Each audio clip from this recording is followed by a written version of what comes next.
Welcome back, everyone. I hope you had a good vacation or used up all your Claude Fable credits over the 3 weeks. Our first speaker of the semester is going to be Aina Palau. Let me tell you a little bit about her. So Aina did her bachelor's and then master's and doctorate at the University of Barcelona. During her PhD, she had multiple, up to 4 research stays at the CFA. She did a postdoc at the Center for Astrobiology in Madrid, and then a postdoc at CSIC in Barcelona, and finally a postdoc at INEA. Subsequently, she became an investigador here, and she's been here since 2014. In 2024, she received the Premio Estatal de Investigadora de Michoacán, and this year she was a finalist in the Women in Radio Science Prize, which was promoted by the Union of the International Radio Science Union. So, Thank you very much. ¿Hay alguien que prefiere que hable en inglés? ¿Tú traías Jesús, tú traías un... Está inscribiéndose. Ah, ok. Vale, pues si no, voy a hablar en español. Bueno, me da mucha alegría ver la sala tan llena, porque yo cuando vi que me habían asignado el primer coloquio del semestre, pensé que casi no iba a haber nadie, ni estudiantes, ni nada, pero veo que está todo muy ya funcionando en 100%. Pues bueno, este es el título tradicional de mi charla, pero cuando es más informal prefiero poner este, porque en el primer congreso al que yo asistí de formación de enanas marrones, ese congreso se titulaba Recipes to Make Brownies, y pues me pareció mucho más atractivo que hablar nada más de branders, ¿no? Entonces, bueno, pues el tema de hoy es este. Ya vamos a pasar al tema. Lo que os quería contar es la investigación que he estado haciendo en los últimos 2 o 3 años, y al final acabamos poniendo en un artículo de revisión de New Astronomy Reviews, que salió publicado el 31 de diciembre del 2024, y en este artículo pues intentamos juntar la evidencia observacional que había hasta la fecha de lo que se sabe de las enanas marrones muy jóvenes, las embebidas. No nos quisimos meter con las que son un poquito más evolucionadas, tipo clase 2 y así, porque son muchísimas y es muy complicado.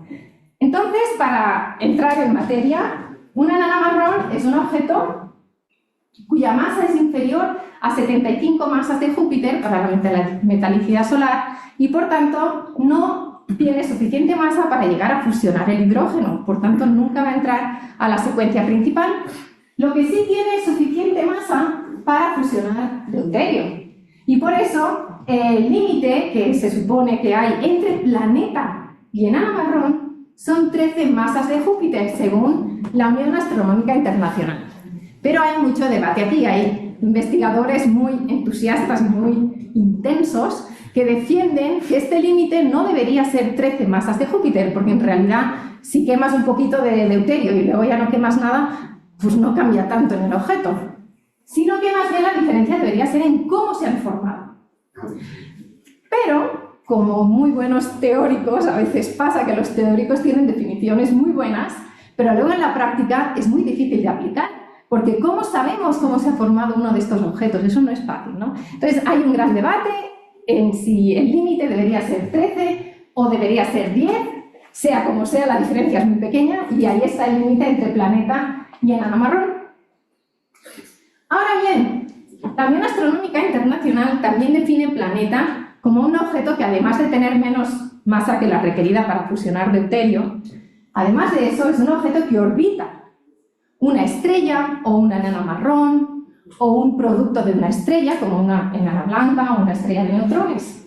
Es decir, tiene que ser un objeto que esté orbitando alrededor de otro objeto mucho más masivo que él. La IAU establece que 25 veces por lo menos más masivo que él, ¿no? Y eso es lo que, pues, observaciones... y si no, es un sistema binario, perdón. Sí, sería un sistema de 2. Y si se eyectó el planeta, ya no es planeta. Exacto, justo es lo que iba a decir ahora.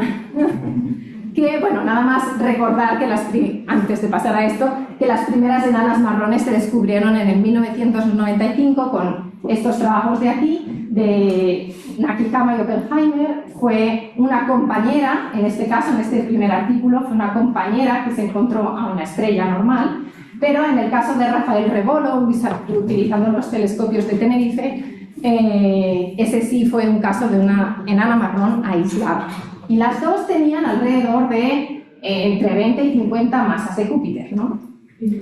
Pero después, yendo aquí a la pregunta de Susana, poquito después, alrededor de los 2000, ya se empezaron a reportar objetos que ya estaban en el límite de la masa planetaria, o sea, objetos aislados, pero con menos de 12, 15 masas de Júpiter, ¿no? O sea, ya planetas, ¿no? Y entonces, pues claro, no está claro si le podemos llamar planeta o no. Los nombres que se les han dado pues es Isolated Planetary Mass Objects, o Free Floating Planets, o Rogue Planets. Bueno, el que queráis, todo para decir que son objetos de masa planetaria que están vagando libremente por la galaxia, por las nubes moleculares, ¿no? Son más errantes que los planetas normales. Claro, mucho más. Sí, de hecho el nombre es un poco redundante, ¿no?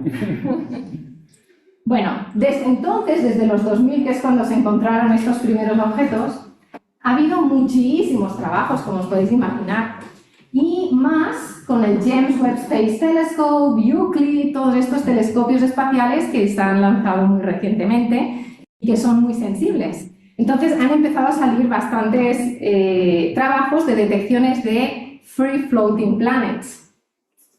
En concreto, este trabajo salió en Nature Astronomy en el 2022, no usaba ni el James Webb ni el Euclid, pero usaba observaciones muy profundas de telescopios terrestres, y en lo que veis en rojo es como el número de objetos detectados para cada rango de masa, ¿no? La función inicial de masa, en la línea negra a trazos y las sólidas son diferentes formas de la función inicial de masa obtenidas en diferentes simulaciones. Y como podéis ver, en el régimen de Free Floating Planets, pues parece que los observados son más que los que esperaríamos si se formaran como el producto normal de la fragmentación de una nube, ¿no? Entonces, bueno, entre que hay un exceso respecto a lo que esperábamos de este tipo de objetos y entre que son muy interesantes porque nos pueden dar pistas tanto de cómo se forman los planetas como de cómo se forman las estrellas, pues de cada vez, bueno, hay más gente trabajando en esta área de la formación de los objetos subestelares, cómo se forman. Y pues tenemos dos grandes escenarios. En realidad hay un montón de modelos, muchísimos, pero los podemos agrupar en dos.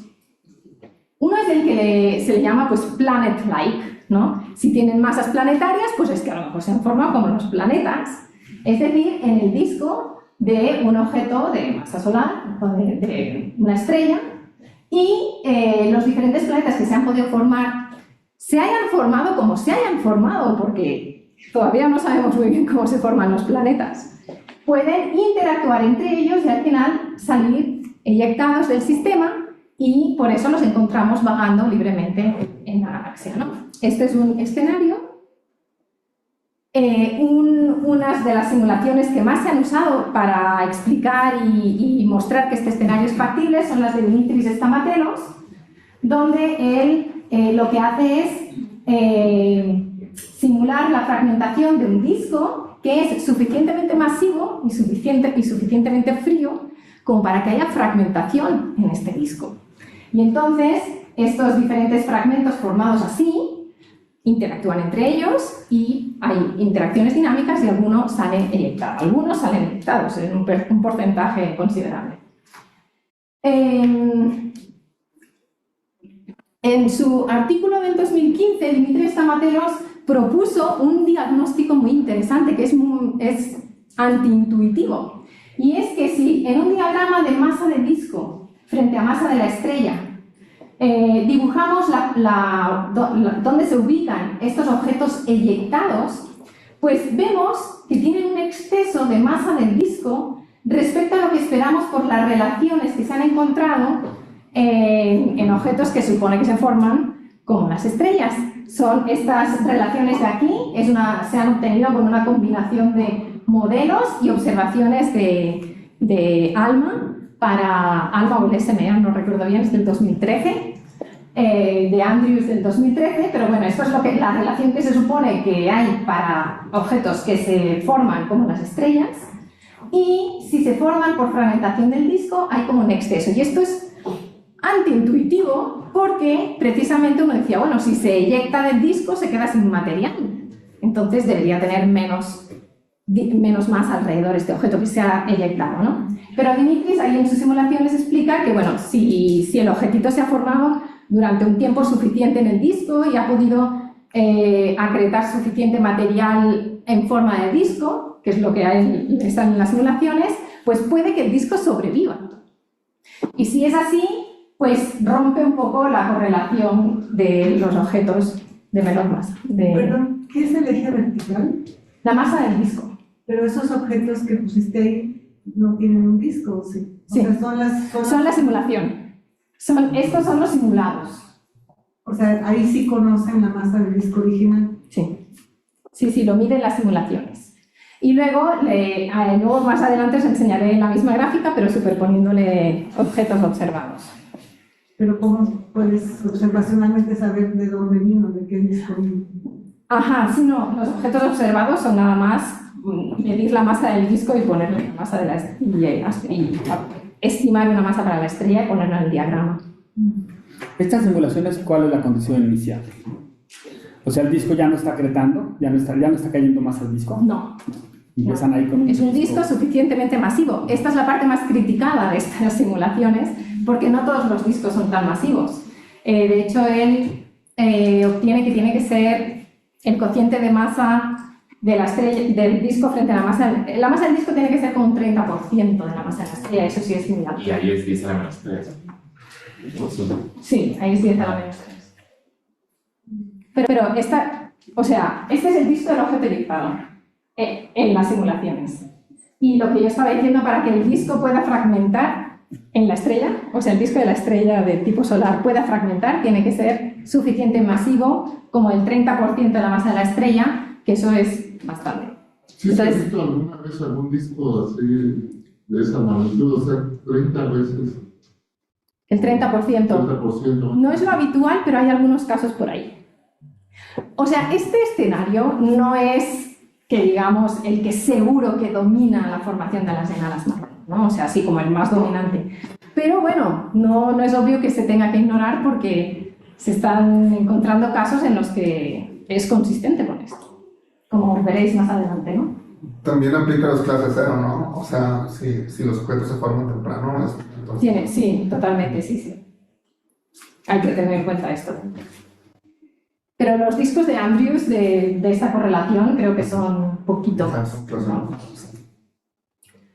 Entonces, bueno, todo esto es para decir que cuando nos imaginemos un objeto eyectado, nos vamos a imaginar que es posible que tenga su disquito alrededor, no es obvio que no lo tenga que tener. Y la otra cosa de las simulaciones de Dimitris de objetos eyectados es que no tienen por qué salir eyectados con unas velocidades súper altas, como uno esperaría a lo mejor en la interacción de cuerpos, ¿no? Donde hay el intercambio de energía y los objetos menos masivos se eyectan a más velocidad.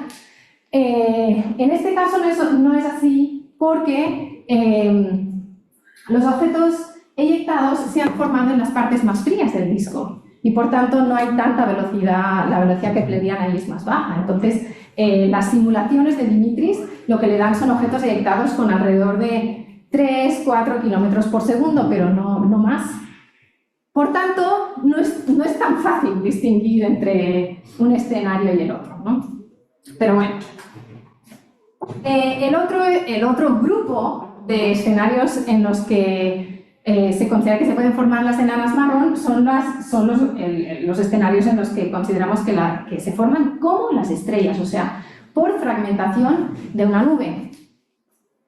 Y aquí entrarían también posibles eyecciones, por eso aquí le hemos puesto este dibujito aquí. O sea, una nube cuando se fragmenta puede que sus diferentes objetos que están colapsando interactúen entre ellos y pueden terminar algunos eyectados. O sea, la diferencia principal entre un escenario y el otro es si se ha formado el objeto en el disco de una estrella ya formada previamente o se ha formado directamente en la nube. Eyecciones podemos tener en los dos casos. Bueno, dicho esto, ya os podéis imaginar que no es tan fácil distinguir entre los dos escenarios, ¿no? Si se forman como por fragmentación de la nube molecular las enanas marrón, entonces, bueno, pues esperamos que sigan más o menos la fragmentación de jeans, que se ha visto que en algunos casos sí funciona, sobre todo en objetos densos. Y la masa de jeans es la masa crítica que tiene que tener una perturbación de la nube para que pueda ser gravitacionalmente inestable y pueda empezar a colapsar. Y esta masa de jeans va como la temperatura a la 3 medios y la densidad a la -1 medio, ¿no? Por tanto, esto, le voy a robar la frase a Enrique, que no está aquí, pero esto implica que si el colapso siempre es isotérmico, tendríamos que terminar con la nube convertida en infinitos puntos de masa igual a 0, porque a medida que el colapso aumenta, a medida que el colapso avanza, aumenta la densidad, y por tanto, si la densidad aumenta, la masa de jeans disminuye y deberíamos estar fragmentando siempre más y más. Pero esto tiene un límite, que es lo que se conoce como el límite de fragmentación por opacidad. Aquí en esta gráfica estamos dibujando la masa de jeans frente a la densidad. Entonces, mientras el colapso es isotérmico, pues a medida que aumenta la densidad, pues va disminuyendo la masa de jeans. Pero llega un momento en que esto para porque el régimen de colapso cambia.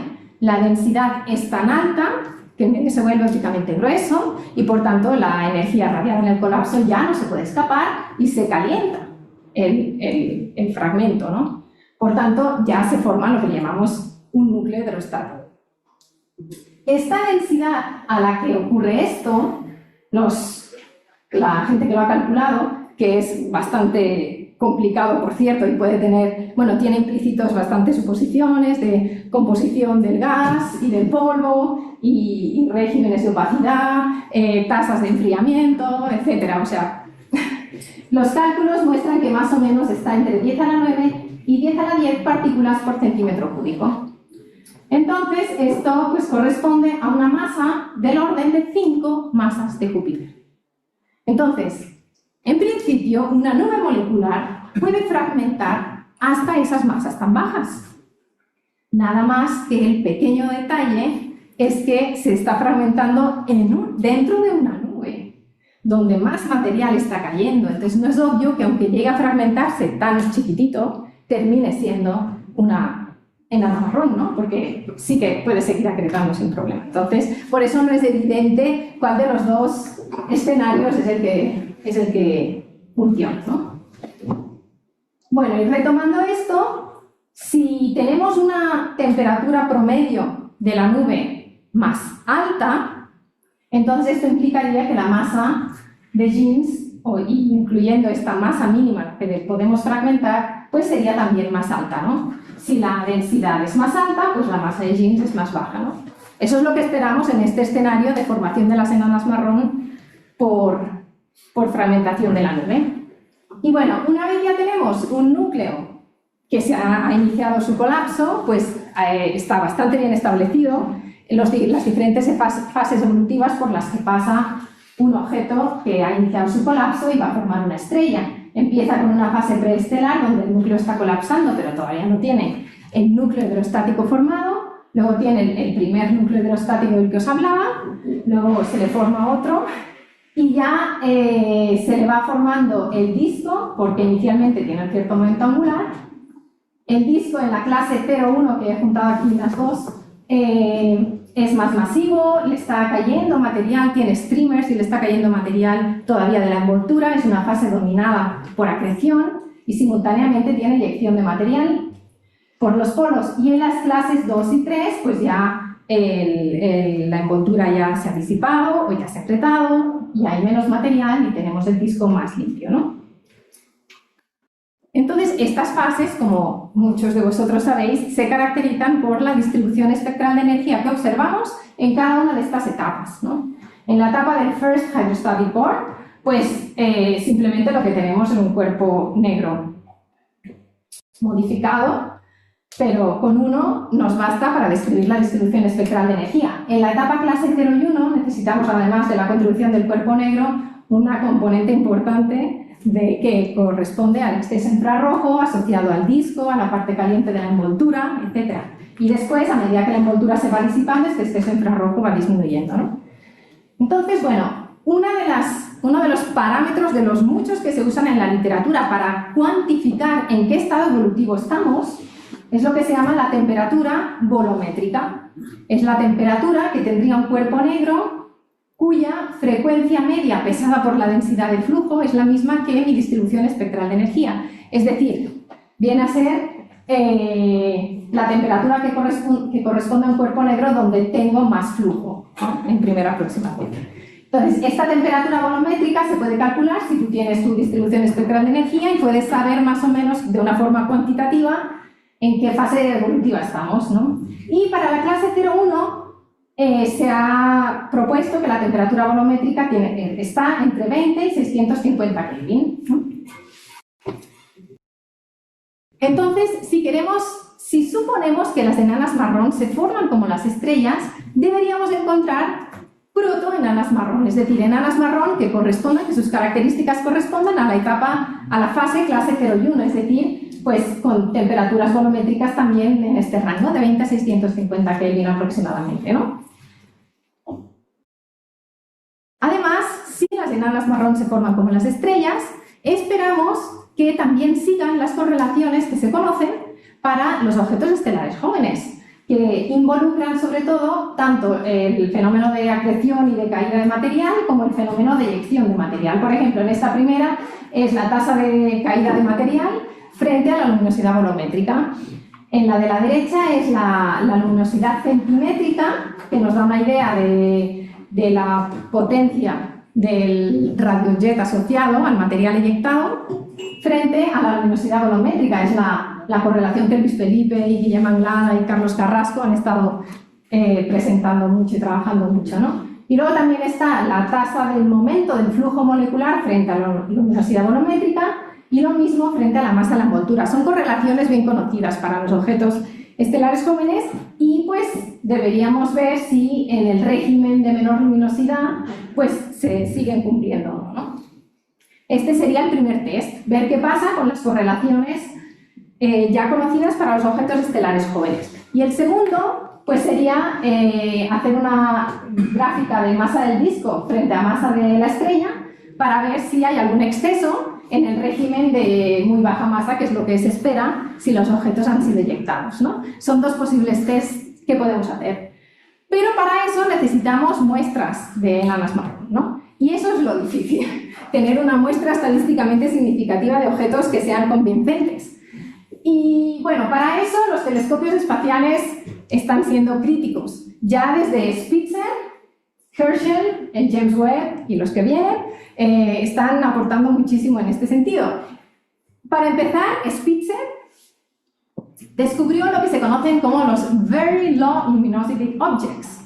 Estos objetos son, la mayoría, se habían clasificado como starless cores, es decir, objetos que no tienen todavía ningún núcleo hidrostático formado en su interior. Pero al observarlos con Spitzer, los contornos aquí son la emisión al milimétrico y la escala de grises es 24 micras de Spitzer o 8 micras de Spitzer. Y como veis, pues hay un objeto claramente ahí. Antes no se había detectado. Y gracias a esto, pues algunos de los que se pensaban que eran starless cores, nos dimos cuenta que eran objetos de muy baja masa, de muy baja luminosidad. Y se propuso, Mike Dunham y colaboradores propusieron que los objetos cuya luminosidad interna es menor a 0.2 luminosidades solares, pues se pueden considerar este tipo de objetos de muy baja luminosidad. La luminosidad interna no es la luminosidad bolométrica, pero casi se acerca. Bueno, también decir que en estos objetos también se vieron flujos moleculares, o sea, no hay ninguna duda de que sí son objetos con actividad estelar, ¿no?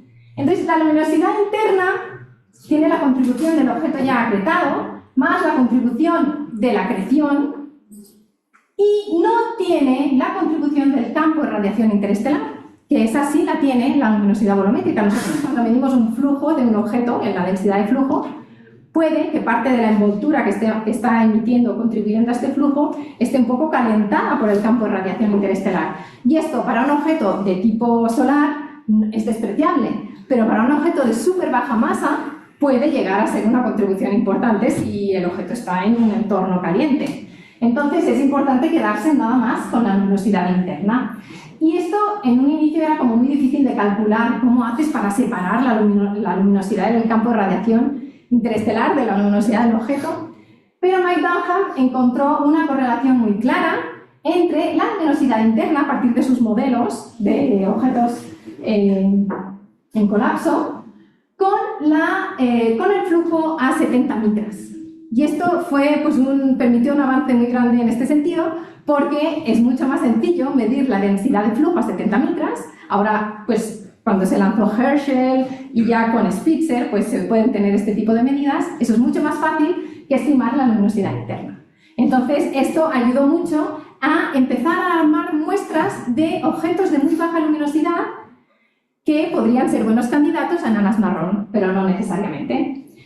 Y como en la literatura se empezaron a hacer bastantes trabajos, pues nos dimos a la tarea de juntarlos todos en una base de datos que salió publicada el año pasado y que la podéis encontrar aquí. Se llama SUCANDS, es Substellar Candidates at the Early Stages, y junta todo lo que sea Very Low Luminosity Objects, Proto-Brown Dwarfs, este tipo de objetos, Pre-Brown Dwarfs, etc. Entonces, bueno, al armar esta base de datos, pues fuimos viendo que hay dos grandes estrategias en la gente, ha aplicado dos grandes estrategias para buscar este tipo de objetos. O bien nos vamos a surveys infrarrojos y buscamos pues, objetos que sean de muy baja luminosidad, etc. Y luego vemos si tienen alguna emisión en el milimétrico, porque claro, queremos que sean en la clase 0,1, ¿no? O bien, al revés, hacemos surveys en el submilimétrico, en el milimétrico, y luego vemos qué contrapartes hay en el infrarrojo. Las dos son bastante complicadas de conseguir candidatos como bastante fiables, ¿no? Entonces, bueno, ya haciendo todo esto, aquí están todos los trabajos que revisamos de cada una de las estrategias, y en concreto de la que está basada en surveys infrarrojos, hay un trabajo que es de Miriam Kim y Chang-Bon Lee, los coreanos, que buscó Very Low Luminosity Objects en 18 nubes de la vecindad solar, y todas las estudió de la misma manera, súper sistemático, ¿no? Entonces, este trabajo lo usamos bastante en nuestro artículo de revisión porque usó exactamente el mismo método para todas las nubes, ¿no? Aquí están los criterios de selección, no me voy a detener, pero pues salieron un número de candidatos importantes, ¿no? Entonces, lo que queremos ahora es de toda esta base de datos que junta todo, pues empezar a seleccionar un poco los mejores candidatos, ¿no? Y para eso, nosotros queremos ver si las enanas marrón se forman como las estrellas, pero en una versión escalada hacia abajo, pues esperaríamos que vayan siguiendo los mismos pasos. Se han encontrado ya brown dwarfs, se han encontrado proto-brown dwarfs y enanas marrón en clase 2 y 3. Lo único que no se ha encontrado es un first hydrostatic core de una enana marrón. Eso creo que vamos a tardar un rato porque es algo sería muy débil, ¿no? Pero para armar un poquito esta muestra que os digo de protoenanas marrón que sean confiables, tienen que cumplir 3 criterios, como mínimo. Eso es lo mínimo. El primero, bueno, 2, mejor. El primero es que su masa que ya ha acretado, más la masa que acretará en un futuro, termine siendo menor que 75 masas de Júpiter. Y eso es lo difícil, ¿no? El segundo es más fácil, es que su temperatura volumétrica sea menor que 650 Kelvin, como habíamos dicho, para asegurar de que está embebido. Pero para este primer criterio, de que la masa ya acretada más la masa que acretará en el futuro sea menos que 75, pues no es fácil. Lo que propusimos es decir, bueno, la masa que acretará en un futuro depende de qué tanto tiene en su entorno. Por tanto, la masa que le midamos con una antena única, donde no se filtre emisión, al core donde está este objeto embebido, pues no tiene que ser demasiado grande, porque hay algunos casos que se han propuesto en la literatura donde es una nanita marrón muy prometedora y tal, pero está embebida en un core de 5 masas solares, por ejemplo, entonces tiene masa de sobra para llegar a ser en un futuro un objeto estelar.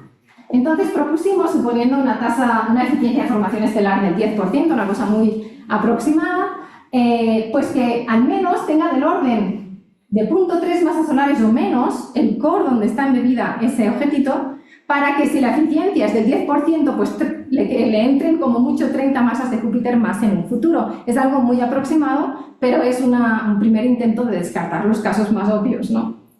Y el otro parámetro que es importante estimar para poder asegurar que un objeto es de protonada marrón, pues es la masa que ya ha acretado. Dime. Una pregunta rápida. En el caso de los objetos un poco más masivos, en donde sí se ha observado el núcleo hidrostático, ¿qué fracción de la masa final tiene en este momento? ¿Se sabe? En los observados, Bueno, es que sabes que no se ha podido estimar la masa acretada, no es evidente, porque con un objeto que ya tiene su disco alrededor, le puedes medir la masa dinámica a través del disco. o menos en simulaciones, ¿no? En simulaciones, sí. Y bueno, y el trabajo de Larson del 69, donde propuso el primer núcleo hidrostático y todo eso, era un porcentaje muy bajo, súper bajo, pero no me acuerdo del número exacto. Entonces, para la masa que ya hemos acretado, lo que justamente como lo acabo de comentar, uno de los métodos, un posible método es, por ejemplo, irse a trazas evolutivas, ¿no? De modelos evolutivos, presecuencia principal, por ejemplo, ¿no? Y intentar hacer estimaciones. Pero en este tipo de objetos es complicadísimo porque la extinción que tenemos es tan grande que la incertidumbre termina siendo muy grande si uno quiere aplicar eso. Entonces, uno de los métodos que podría ser como más fiable es si detectamos la emisión del gas del disco que está rotando, pues, y tiene un movimiento kepleriano, pues en principio eso nos permite estimar la masa dinámica del objeto, ¿no? Entonces lo que hicimos fue, justamente pues como se ha hecho en muchos casos, ¿no? Lo que hicimos fue recopilar de la literatura los objetos en un rango de masas relativamente como del orden de la masa solar para abajo, donde ya se han detectado los discos, el disco, y con el movimiento kepleriano se le ha estimado una masa dinámica. Los juntamos todos y para cada uno le estimamos la luminosidad interna. Y entonces vimos que, bueno, hay una cierta dispersión, no digo que no, pero sí parece que hay una correlación entre la luminosidad interna y la masa dinámica. Y si eso es más o menos aceptable, entonces se vuelve mucho más fácil tener una idea de la masa acretada, porque ya nada más necesitamos la luminosidad interna, y la luminosidad interna la podemos estimar con el flujo a 70 micras. Entonces, así fue como propusimos que, teniendo en cuenta que el objeto puede ser binario, un poco las incertidumbres que hay, la luminosidad interna de 0.13 en luminosidades solares puede ser un buen límite para considerar que un objeto pueda ser una enana marrón. Es un límite muy... O sea, no es nada estricto ni mucho menos, pero al menos es un argumento para descartar mucha gente que estaba proponiendo protonanas marrón de 0.2 o 0.3 luminosidades solares, y eso pues sí, es demasiado, ¿no? Entonces, haciendo esto, aplicando estos tres criterios en la base de datos de Sucanes, nos terminamos quedando con esta muestra de aquí, que son 68 objetos que son buenos candidatos a ser protonanas marrón porque cumplen estos tres criterios y están en las nubes de la vecindad solar todas, ¿no? También las dibujamos todas en cada una de las nubes, aunque no pudimos, nos dio tiempo, eso un estudiante que esté interesado puede hacerlo, ver la distribución espacial de estos objetos en las nubes, eso sería muy interesante. Aquí, por ejemplo, es el caso de Aquila Serpens, donde dibujamos, y lo hicimos para cada nube, la imagen de fondo es Spire a 250 micras, y los circulitos que estamos mostrando aquí, el circulito negro abierto es los objetos de Sucanes, el blanquito son los de Kim, de este survey uniforme que se aplicó a todas las nubes, Y los rojitos son los que de todos estos nosotros seleccionamos como posibles buenos candidatos porque cumplen esos criterios. Y ya voy a terminar. Los buscamos en el archivo de ALMA. La mitad de estos 68 objetos tienen ya observaciones en ALMAS. Se puede empezar a hacer bastantes cosas con esto. Algunos ya los estamos trabajando, como estos de aquí, y nos permitieron, me lo voy a saltar un poco rápido, esto nos permitió estimar, para, por ejemplo, este caso de aquí, estimar la tasa del momento del flujo molecular en este caso, ¿no? Y empezar a poner, a llenar las correlaciones que os decía de los objetos estelares jóvenes conocidas, ¿no? Con los pocos que hemos podido empezar a trabajar, pues les hemos calculado las correlaciones, los parámetros de cada una de estas gráficas y bueno, queda así. Entonces, bueno, ya veis que esto es muy pobre porque prácticamente no estamos extendiendo lo que ya sabíamos. Esto claramente nos habla de que necesitamos nuevas generaciones de interferómetros como el NGVLA o otras como el ALMA 2040 que ahora os contaré. Entonces, este es un test.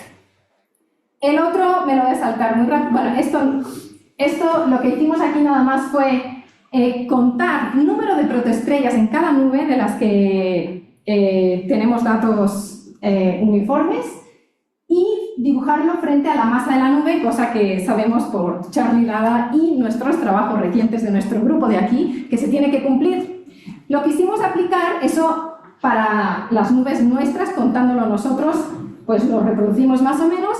Quisimos aplicar lo mismo para las enanas marrón y nos salió también una correlación, es decir, número de protoenanas marrón con la masa de la nube. Pero, sinceramente, no sé qué se puede decir de aquí, porque no es inmediato que eso sea una prueba de que se forman como las estrellas. O sea, lo decimos por curiosidad, pero creo que hay mucha física que hay que pensar bien qué es lo que quiere decir esto, ¿no? Pero bueno, ahí está el resultado. Y luego, el tercer resultado que salió de este trabajo de revisión es uno que no lo esperábamos. Como habíamos buscado para cada nube cuántas protoestrellas hay y cuántas protoenanas marrón hay, siempre basados en el trabajo de Kim, que lo hizo todo de forma uniforme, podemos calcular un parámetro que se usa mucho. La gente que hace enanas marrón calcula el Star to Brown Dwarf Ratio, es decir, cuántas estrellas tengo por cada enana marrón. Y eso lo hicimos para cada una de las nubes, pero para las nubes nuestras, si queremos contar número de enanas marrón de forma justa, pues tenemos que contarlas arriba de una cierta luminosidad, de manera que pueda ser la misma para todas las nubes. Y esta luminosidad, para nuestro caso, es 0.04 luminosidades solares. Entonces, esto corresponde a enanas marrón de muy alta masa. Entonces, los números que encontramos son muy altos comparado con lo que se conoce en la literatura porque simplemente estamos incluyendo enanas marrón muy masivas. Entonces, tuvimos la curiosidad de decir, bueno, vamos a quedarnos nada más con las nubes que están más cercanas. De todas las de la vecindad solar, las más cercanas que teníamos son 2 de Lupus, Tauro y Ofiuco. Entonces, en estas, como ya son mucho más cercanas, el límite de luminosidad hasta donde podemos contar es un orden de magnitud más bajo. Y nos llevamos la sorpresa de que, mientras que para Tauro, si le bajamos un orden de magnitud en la luminosidad para contar enanas marrón, subimos el número de objetos en un factor 4, pasamos de un Star to Brown Dwarf Ratio de casi 8 a 2 para Tauro, y para Lupus también. Para Ofiuco nos quedamos exactamente igual. No le añadimos un solo objeto más al bajar la luminosidad, un orden de magnitud. Entonces, bueno, nos sorprendió bastante, ¿no? Y estuvimos pensando en algunas características de las que puedan estar afectando esto. Y aquí os estoy mostrando la imagen de temperatura del polvo de Ofiuco y de Tauro abajo, tal como se ha obtenido del Herschel Gould Bell Survey. Y entonces lo que podemos ver, este es el histograma de temperatura para una nube, para Ofiuco y para Tauro. Pues como podéis ver hay una diferencia considerable, ¿no? Ofiuco está bastante más caliente, necesitamos 2 gaussianos para reproducir el histograma, y Tauro es mucho más frío, está a 14 Kelvin. Entonces, esto es consistente con que si nosotros nos calculamos la masa de jeans a la densidad crítica a la que ya hay cambio de régimen de colapso, para el caso de Tauro, a la temperatura de 13 Kelvin, tenemos 9 masas de Júpiter. Pero si hacemos lo mismo para la temperatura típica que podemos adoptar para Ofiuco, pues tenemos 17 masas de Júpiter. No es la gran diferencia, pero bueno, podría ser una posible... Podría estar influyendo el hecho de que Ofiuco está más caliente claramente que Tauro, de manera que lo que está haciendo es suprimir la fragmentación de los objetos menos masivos. Pero eso es muy sutil porque estamos hablando del régimen planetario ya. Entonces, bueno, eso no se ha podido poner a prueba con otros surveys porque estamos hablando de objetos de muy baja masa, ¿no? Entonces, es como un trabajo a futuro, intentar ver si esto realmente es así en una muestra de nubes más grande, etc. Y bueno, efectivamente es bien sabido que la asociación Scorpio-V2 calienta Ofiuco. Y nada más comentaros muy brevemente que con todo lo que os he explicado hasta ahora, todo es consistente con que las enanas marrón se forman como las estrellas de baja masa. Pero aquí en Eliria hemos estado haciendo un trabajo en conjunto con muchos de vosotros, donde hemos encontrado un objeto que parece que...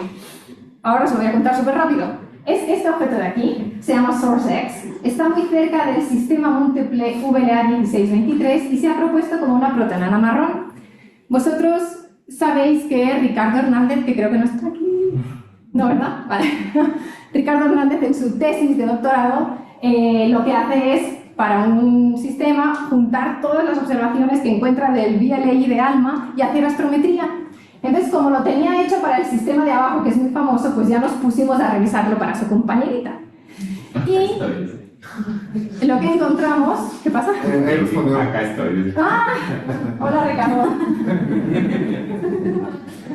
Hola, hola.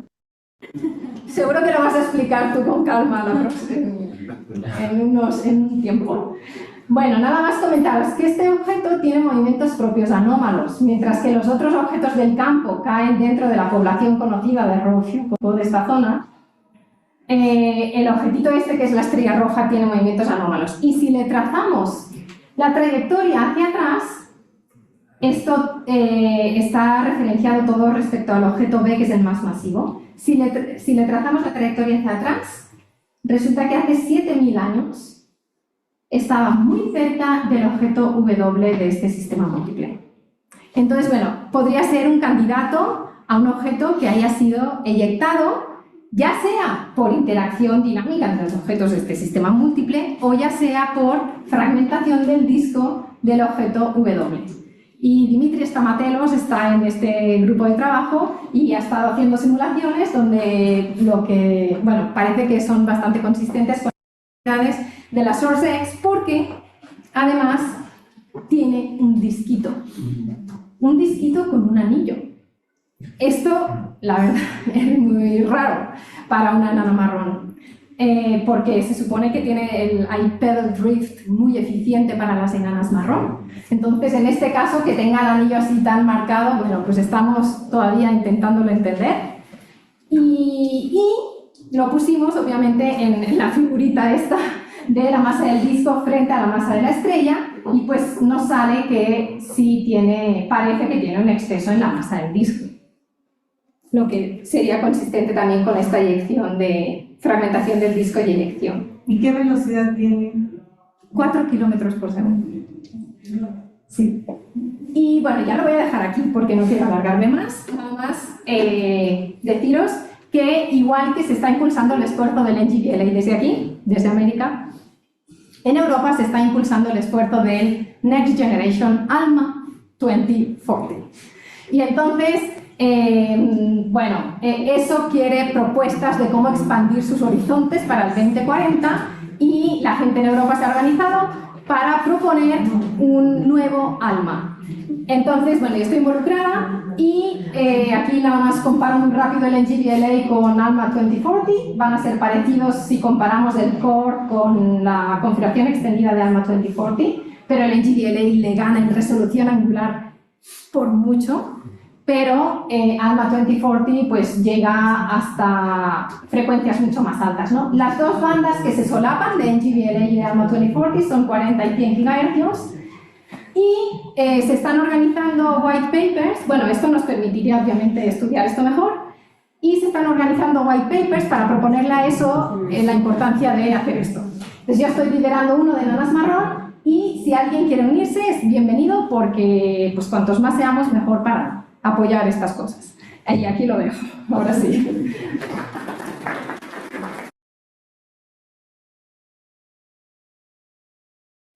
Thank you, Aina. Do you have questions? Me quedé un poco con la duda. ¿Cuáles serían las pruebas observacionales? Porque siento como que todas tus pruebas observacionales pues, como que estaban tendientes a corroborar el escenario de que se forman igual que las estrellas, pero no me quedó claro cuáles serían las pruebas observacionales de eyección, más allá de que las encuentres en el campo por ahí volando, ¿no? Sí, pues sobre todo serían esas dos.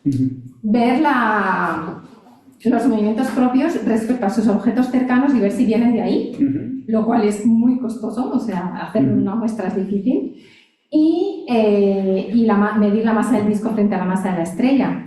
Si sistemáticamente encontramos que una fracción significativa tiene ese exceso, pues a lo mejor hay que plantearse si no es por eso. Claro, pero digamos, todos como que lo que tú hiciste aquí pues, tiende a favorecer. Sí, pero haber encontrado este es una cosa muy fuerte, porque piensa que es el primero que miramos. O sea, fue así en plan, oye, este que está cerca de lo que tú estás estudiando, míralo, ¿no?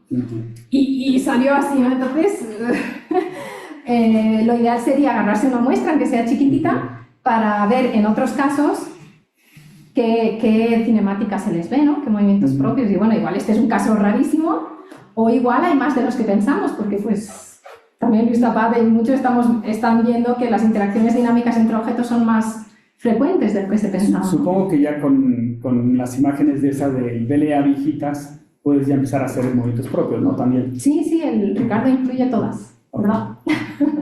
Sí. Fue velocidad de 4 kilómetros por segundo, ¿verdad? Sí. ¿Cómo compara eso con la dispersión de velocidades en el tiempo? Porque es similar, ¿no? Sí, mira, es esto. Ya. Más o menos, ¿no? Ok. Entonces sí, es como una dos, sí. Sí, o sea, a ver, aquí hay un punto gris también. Pero bueno, el hecho de que haciéndole la traza hacia atrás te dé exactamente en un objeto, pues ya también es mucha coincidencia, pero bueno, no hay nada seguro en la vida. Es interesante que la fuente X fue aparentemente expulsada, pero tiene un disco bastante grande. Y eso me recordó un poco a la fuente Y en Orión, que también estuvo en un estudio y sí tiene un disco ahí perfecto, ordenado y todo. Entonces, como que uno pensaría que deberían de perder el disco en la expulsión, pero no sé si ya han pensado. No, sí, la verdad es que le hemos dado muchas vueltas a eso. Está un escenario, bueno, incluso aquí con Jesús y sus estudiantes, estuvimos también explorando la posibilidad de que el objeto haya sido un flyby de este sistema y eso le haya permitido llevarse más material, ¿no? Porque sí parece que es demasiado. Entonces estaría esto, estaría la opción de que a medida que va viajando se tope con algún cloudlet, que hay gente que ha propuesto en la literatura que se puede encontrar como un grumito de la nube y pues como que le permite ganar material. Pero sí nos ha dado mucho dolor de cabeza entender un poco ese disco tan masivo y además es ópticamente grueso, el anillo, dentro de este escenario. ¿Qué luminosidad tiene esta fuente X y cuál es la razón de masa de disco a la estrella?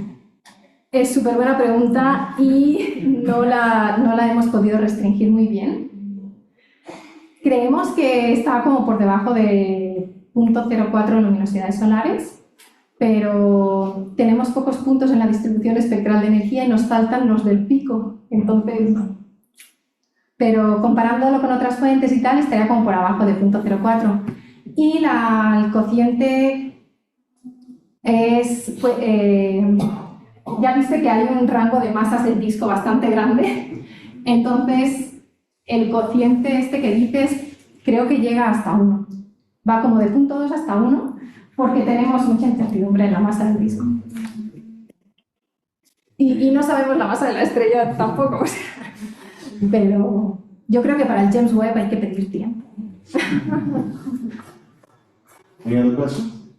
Sí. En este modelo de Daltona, de las brown bars, ¿no podrían colocar ustedes en un diagrama a su objeto X? Sí, lo hicimos. ¿Con éxito? ¿Qué crees? Yo estaba emocionadísima porque suponiendo la ley de extinción interestelar de RV igual a 3, que es la clásica, nos daba 20 masas de Júpiter. Y yo, wow, ya no sé qué. Pero, ¿qué creéis? O sea, no sé si si os acordáis del libro de Drain, de Interstellar Medium, ahí explica que depende de la línea de visión, esta RV puede cambiar. Y aquí estamos súper cerca de la estrella que se pone en los libros de texto como ejemplo de RV igual a 5. Y entonces eso da 70 masas de Júpiter. Entonces estamos con la incertidumbre. Luis? Una pregunta muy sencilla. En varios de tus disquitos que mostraste se ven compañeritas. En el archivo de ALMA. ¿Esos qué serían planetas? En el IC348. Ah, sí. Ahí Esta, ¿Dónde ves estrellas? aquí, esto está a 9 sigma. Lo limpiamos con Luis. Es 9 sigma. Solo salió cuando se autocalibraba. Si no se autocalibra, no sale. Y ya queríamos casi escribir a Science, porque sería un planetita alrededor de una nana marrón. Pero en observaciones siguientes que se han hecho no lo logro encontrar. Entonces me estoy así esperando a intentar ver si se decide. Sí, Un comentario sobre la RV en Orión, y también es un caso clásico de RV igual a 5, a la extinción del primer plano. Ajá. Allí, cuando estudian la población de los discos, los estrellas de Tauri, se encuentran que para ajustar su fotometría voltaica y todo, necesitan usar RV igual a 3 para el polvo en el disco. O sea, el polvo en el disco no tiene que tener nada que ver con el polvo que se mide en el medio interestelar. Exacto, eso es lo que yo quería argumentar. Entonces, creo que está justificado usar tres. Muchas gracias. Luego te pregunto por la preferencia. Gracias. Time for one more question. Estas 60 y tantos objetos que encuentras en tu catálogo, ¿son muchos, son poquitos, comparado con lo que... ¿Hay alguna idea de cuántos se deberían esperar? Pues depende a quién te creas. Si te crees a los numéricos, Por supuesto. por supuesto, te deberías esperar, no he hecho la comparación, pero como puse la IMF al principio, o sea, cae muy fuerte la IMF en ese rango. Pero si te crees a los observaciones, o sea, sí se está viendo que hay un exceso. Y la región donde hay exceso es Upper Scorpio, que es la que está caliente. Entonces, imagínate, si hay exceso en la que está caliente, en Tauro, en Lupus, todavía debería haber más exceso. Y si lo vemos. Sí, es que eso me lo salté muy rápido porque no quería haceros pasar hambre, pero... a ver... Es un trabajo también de este año que liberó Hervé Buy, donde comparó Tauro y Upper Scorpio con el VLT y el Hubble. Y entonces, bueno, aquí como veis están en este eje la masa del objetito, suponiendo una isocrona de 5 megaaños. Entonces, como por, no sé, 6 y pico, Upper Scorpio deja de tener objetos, mientras que Tauro sí tiene muchos menos masivos. Entonces parece que esto también es consistente con lo que decíamos. Pero apenas estamos haciendo. Oye, ¿y los jumbos son planetas? Los jumbos son un misterio. Pero no les pueden tomar Sí, un espectro. sí. O sea, James Webb ya ha tomado espectros de todos los jumbos. Y han publicado, Kevin Newman publicó 7, creo, y le salía que eran un poco más masivos, como enanas marrón. Pero los otros, creemos que ya están tomados los datos, creemos que Kevin Newman los está analizando a toda velocidad. Nosotros estamos estudiando 2 en concreto. Uno, el de Luis Felipe Iris. Porque lo estuvimos complementando, nos lo compartí, ¿no? Estuvimos complementando los datos de radio vuestros con infrarrojo, tiene H-alfa, o sea, es un objeto así como que tiene muchos datos, ¿no? Y este parece ser un objeto un poquito más masivo. Y luego hay otro, que en la colaboración está de Bols de Barcelona, que están haciendo observaciones muy profundas de Orión en el centimétrico, han detectado otro de los jumbos. Y este no tiene H-alfa, no tiene... Entonces, estamos todavía Una alfa de acreción. Sí. O sea, deberían tener disquitos. ¿Sí? Si viene del disco, sí, pero... cada uno tiene propiedades diferentes, es lo que quería decir, entonces...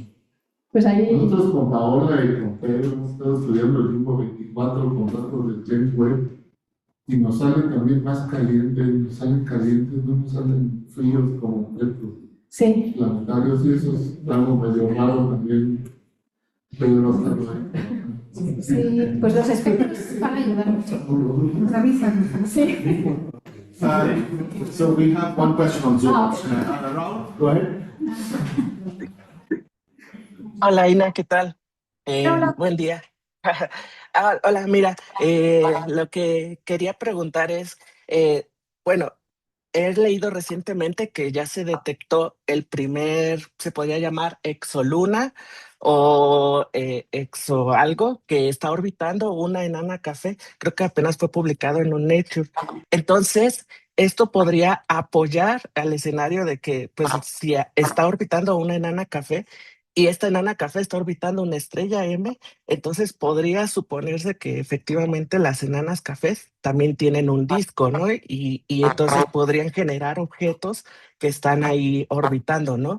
O sea que pareciera que sí puede, o sea, el lazos X que estás encontrando o que se están encontrando podría, pues, este disco, pues sí, ser real, ¿no? Sí, buen punto. Sí, sí, es verdad, no lo había relacionado porque las exolunas ya son como un paso más, ¿no? de procesos físicos. Pero sí es verdad, pues esto apoyaría un poquito el disco el hecho de que estemos encontrando un disco así en la Source X. Sí, sí, buen punto. Sí, sobre todo porque recuerdo haber leído que la masa del objeto que encontraron con velocidad radial me parece que era alrededor de 0.7, 0.9 masas de Júpiter. Entonces, pues claramente es del tamaño de un planeta, ¿no? Entonces, por eso podría ser como importante también, pues ver que posiblemente la historia dinámica de ese sistema pues sea interesante, porque me parece que la enana café también tiene una órbita bastante excéntrica, 0.9 o así. Entonces, pues estas interacciones que se están encontrando en la nube, donde está Source X, pues parece que sí se dan, ¿no? Sí, sí, sí. Sí, sí, muy interesante. Lo voy a ver con más calma, lo vi muy por encima. Ajá, muy bien. Sí, nada más era eso, si habías visto algo relacionado con esta exoluna. Sí. Voy a mirar, es muy buen punto. Muy bien, gracias. Thanks, Raul. And let's thank Aina again.